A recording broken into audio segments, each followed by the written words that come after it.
Peros ini di mana-mana.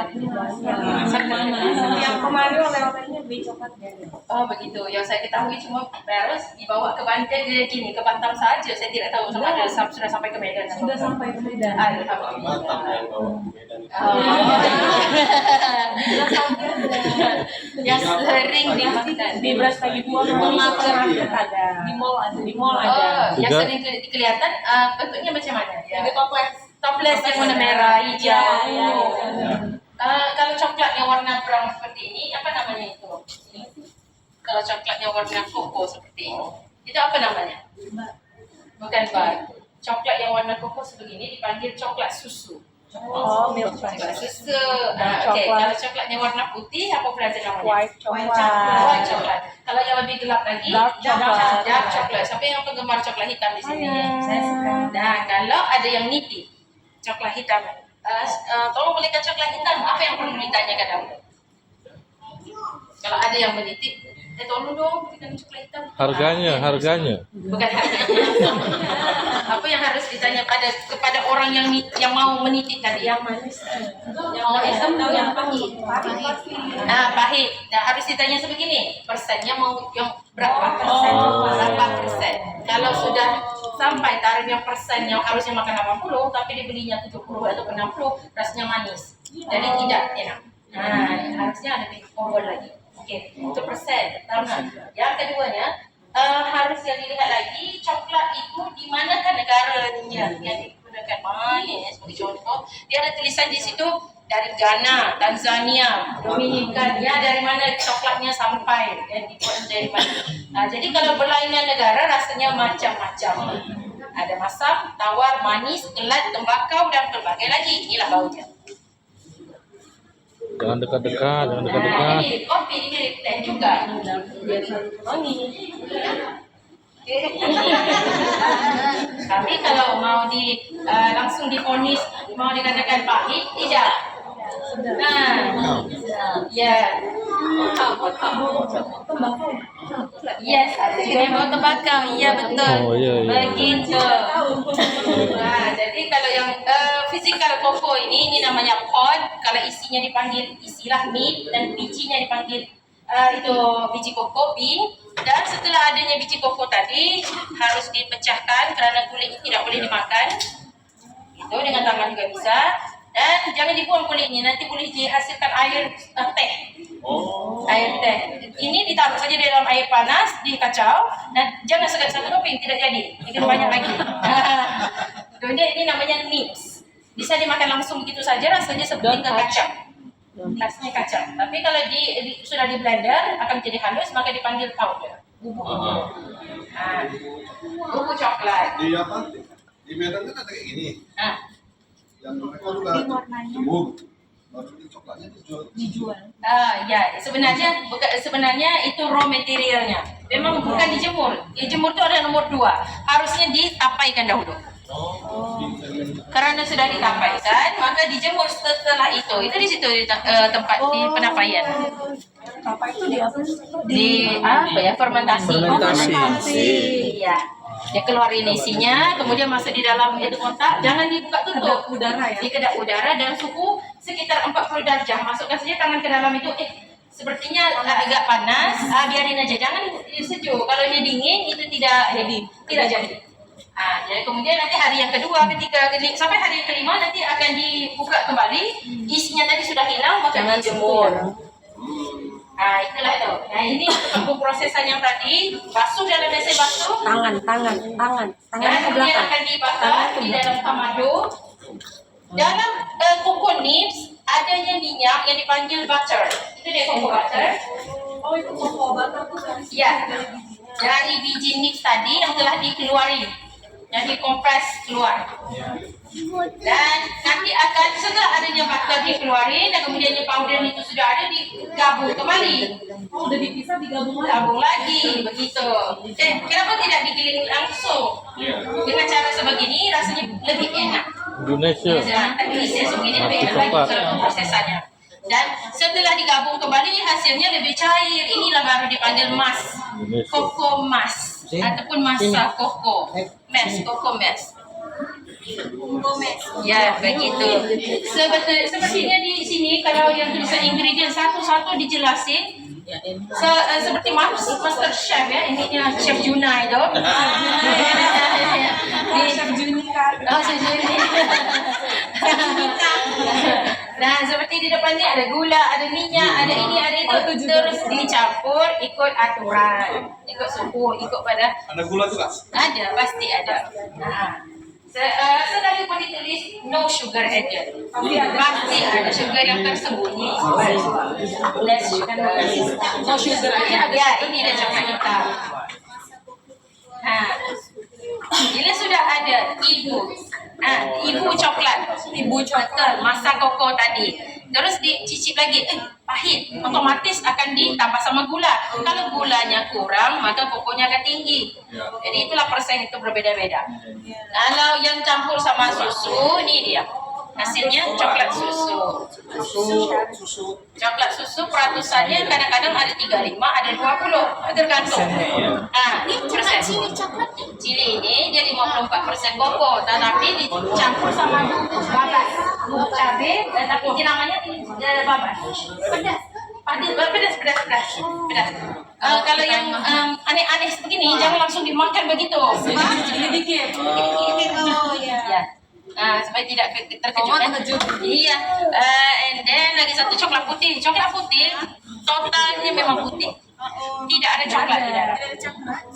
Tapi ini kok bilang coklat putih? Nah, itu dia persoalannya itu. Kenapa dipanggil coklat? Benar sekali. Sebab adanya mentega koko yang bergabungkannya ya dari minyak koko. Sekalipun tidak ada minyak koko, tapi minyak sayur-sayuran yang lain digabungkan sama susu dan juga gula, maka dia akan terkomposisi begini. Itulah dipanggil coklat. Kak Dewi kayak ngerti aja. Tidak boleh. Jangan dipanggil fake coklat. Kenapa? Dia ada penjelasannya. Seperti green tea. Green tea itu kan dari teh hijau kan. Tapi kalau dicampur sama air itu jadi slimming tea. Tapi kalau kita campur sama minyak sudah terkomposisi seperti yang bentuk, itu dipanggil coklat. Jadi dia bukannya ya boleh juga dikatakan matcha daunnya lain lagi, tapi itulah yang daripada daunan tadi itu dicampur sama minyak sama susu sudah menghasilkan coklat. Tetapi kalau dicampur sama air itu minuman. Jadi bukan disebabkan ini adalah not real chocolate, bukan begitu. Tapi dia masih lagi coklat, tetapi rasanya sudah beda. Bukan lagi yang original hitam. Nggak apa-apa, biar aja, belajar. Apa-apa. Perharinya kalau mau makan coklat, apa saja kandungan koko tadi ataupun tidak ada koko 30 gram saja. Lebih. Jangan ini ibu. Saya juga sendiri sudah semena-mena sudah habis 2 kantong. Hilaf. Iya. Begitu.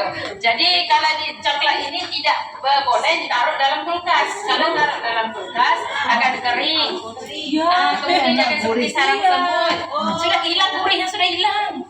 Tapi sudah jadi tawar. Contoh misalnya coklat silver queen. Kami taruh kulkas kan. Jadi lebih crunchy. Lihat lagi di belakang, di ingredient belakang pasti ada yang ditulis ini simpan di tempat dingin dan kering, suhunya 15 ke 20. Begitu. Salah kita berarti. Memang kalau kita pandangan umumnya harus ditaruh dalam kulkas supaya crunchy. Tetapi lama kelamaan coklat tadi itu akan hilang rasa. Nah gitu. Kalau sekali dua kali mungkin boleh kalau kita orang umum. Tapi kalau untuk penjualan bukan begitu caranya.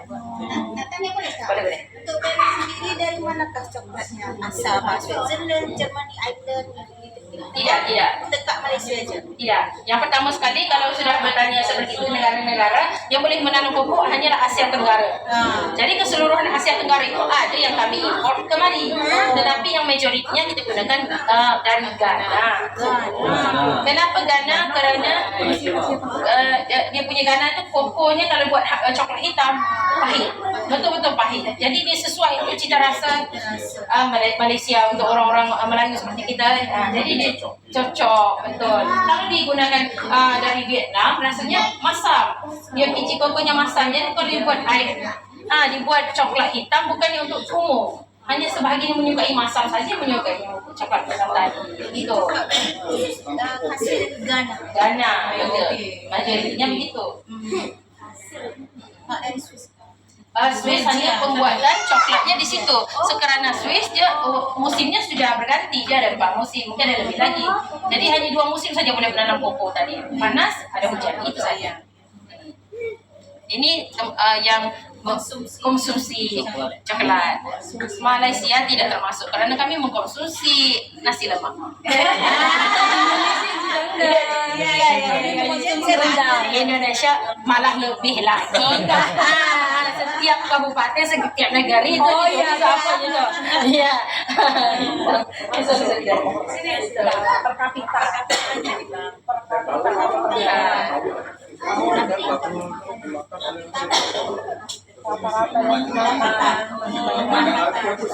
Per tahunnya.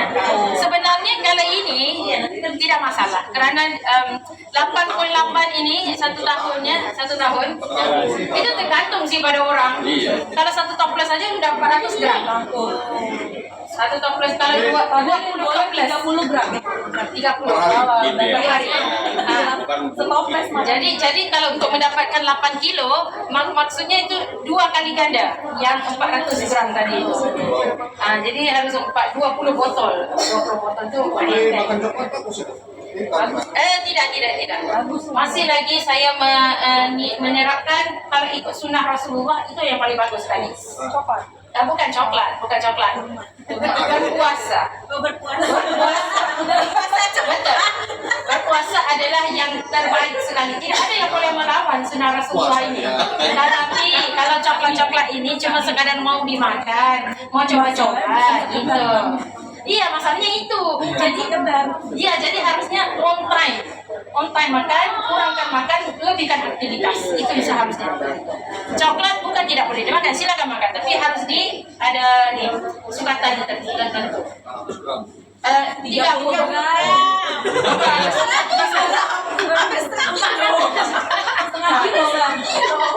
Jadi kalau saya sendiri itu secara langsung ini saya bagi tahu coklat bukanlah satu makanan yang batal tidak, hanya sekadar substitute saja, seringan saja. Jadi terakhir saya akan stiker di atas. Ya, label, kemudian baru dimasukkan ke dalam kotak.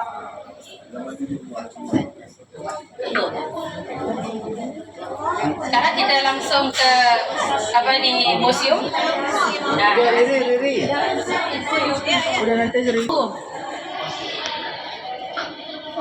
Ini cerita berkenaan asal koko yang terhampir, yang paling hampir yang dapat diselidiki. Mungkin kalau ditelusuri lagi tidak mustahil kalau asalnya dari Indonesia. Coba ditelusuri lagi Kak. Telusuri lagi. Jadi kalau ini masih lagi dipegang sama Meksiko. Masih Meksiko. Iya, ini batu giling lado tuh kan. Iya, giling lado. Jadi ini pembuktiannya adalah koko, walaupun cara pembuatan coklat walaupun bersilikati zaman, walaupun teknologi sudah tinggi, tapi masih lagi mengamalkan seperti menanak nasi. Adanya biji koko yang beras tadi, adanya air yang itu diganti sama minyak, dan adanya api. Jadi sangat klasik pembuatannya. Dan di Meksiko biji koko ada sebahagiannya dijadikan sebagai mata uang. Untuk berkembang kali di sebelah sana dan itu yang ada kelinci, ada labu, ada itu. Dan ini sewaktu penjajahan Spanyol ke Meksiko.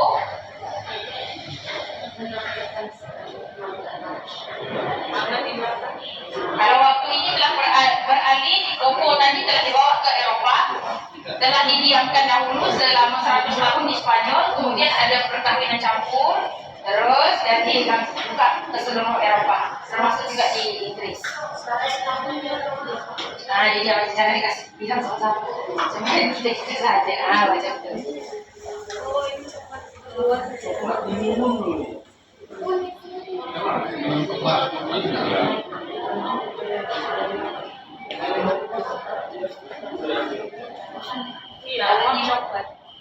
Kalau di Medan tuh apa tuh yang Kakao. yang signature? Kalau Medan harus kesini, harus makan ini. Apa itu signature? Ada apa itu? Apa saja? Makanan, Pita, itulah tuh. Saya pun berpikir juga itu. Tapi kamu tapi Ini jika protokol beliau Iya, masyarakat Medan. Baksonya sedap di Medan. Bakso kan? Bakso. Iya, enggak ini bakso. Sate. dikirain kalau bakso itu dari ini, dari